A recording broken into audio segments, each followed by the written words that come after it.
This is my Unit 5 assessment on the accessibility of modern poetry.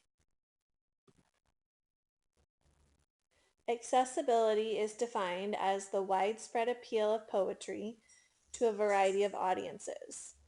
Modern poetry is often criticized for its lack of accessibility in comparison to other eras of poetry like Victorian or Romantic.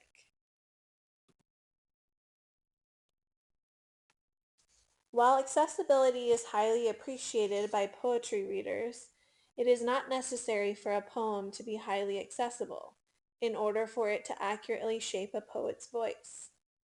A poet's voice can be portrayed through less direct paths, which may make the poem less accessible. The focus of this video is going to be on the modern era of poetry. Poems included in this time period were written from the beginning of the 20th century to present day.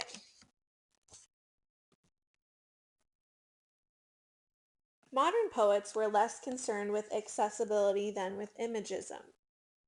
Imagism allowed modern poets to vaguely portray the feeling and meaning behind the subject of their poems, while using intentional language that created specific images and brought up desired emotions from readers.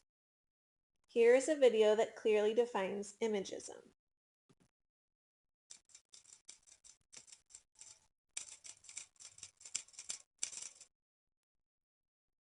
Imagism.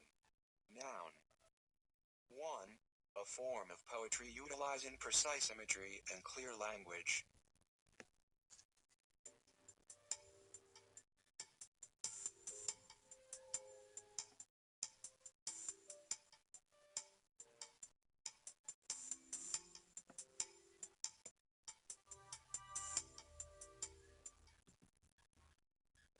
Some modern poets' writings are more accessible than others. When You Are Old by William Butler Yeats is one example of a modern poem. This poem was first published in 1893. When You Are Old by William Butler Yeats is a poem that the author wrote for Maud Gonne, the love of his life. She was the inspiration for many of his poems. Despite his numerous proposals, Maud never agreed to marry Yeats. This poem is an example of an easily accessible poem because of its universal theme of love. Yeats uses personification to help the reader understand that love is not just a reality reserved for the youth, but should be a lifetime experience like his long-lasting love for Maud Gonne. Personification is seen when Yeats writes, "and paced upon the mountains overhead, and hid his face amid a crowd of stars." These lines bring love to life and give it human-like qualities, saying that it paced and that it hid his face. Do Not Go Gentle Into That Good Night by Dylan Thomas is another example of a modern poem. This poem was first published in 1951.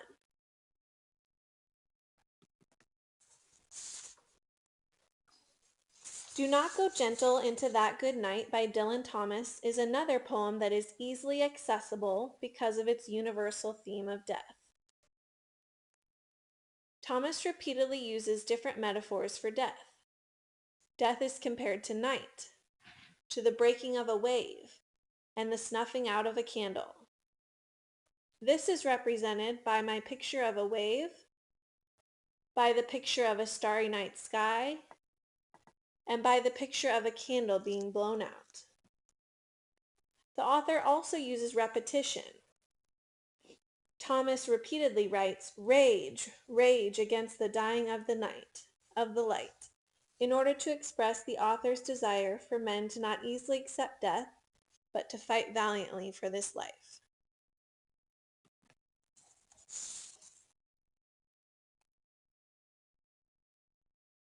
Specifically, this poem is accessible because it was written in response to the impending death of Thomas's father, David John Thomas.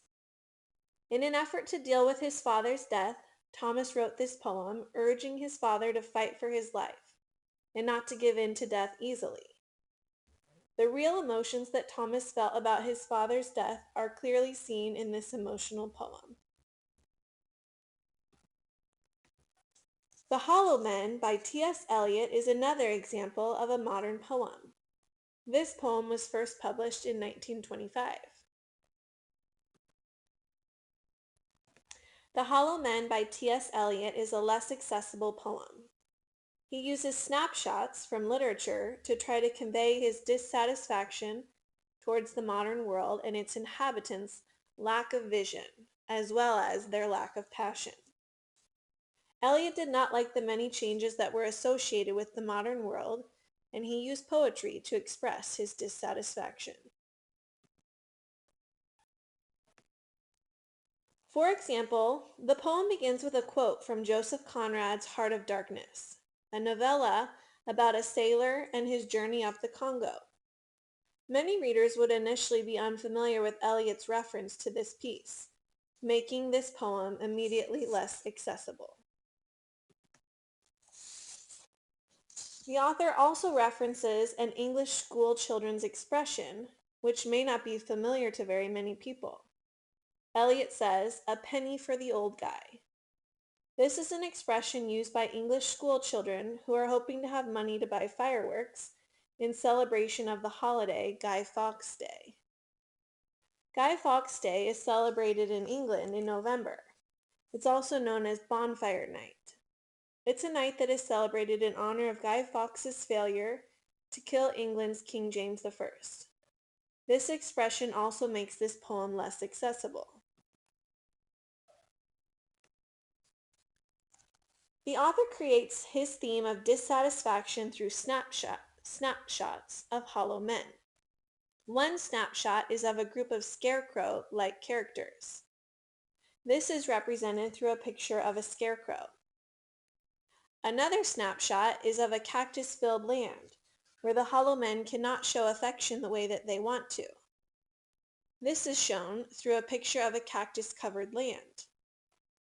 Finally, the author uses the familiar children's tune, "Here We Go Round the Mulberry Bush," to create the snapshot of a shadow that prevents the hollow men from being able to act or create.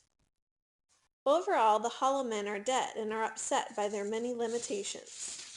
This idea is not very accessible.